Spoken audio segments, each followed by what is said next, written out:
မင်္ဂလာပါချစ်စရာညီမလေးကတော့ fish shape ဖိုးတောက်လေးနဲ့ချင်းဖစ်လာလှလေးထိုးမှဖြစ်ပါတယ်လူတယောက်ကချင်းဖစ်လာလေးထိုးလိုက်တာနဲ့အရန်ကိုပြောင်းလဲလှပသွားတာနော် hat လောင်းဆိုပြီးလှပသွားတာပါရှင်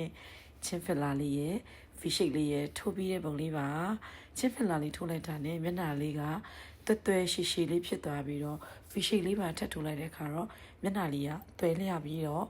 လှပလေးဖြစ်သွားပါတယ်ရှင်ချင်းဖစ်လာလေးတွေကိုကင်မှာတကြံ promotion နေနဲ့90% discount နဲ့ shop ပေးနေပါတယ် fish shape ပိုတောက်လေးတွေလည်း90% discount နဲ့ပေးနေပါတယ်ရှင်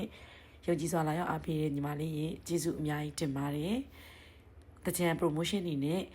တချို့ service တွေက 30% တချို့ service တော်တော်များများက90% discount နဲ့ပေးနေတာပါเนาะကျေးဇူးအများကြီးတင်ပါတယ်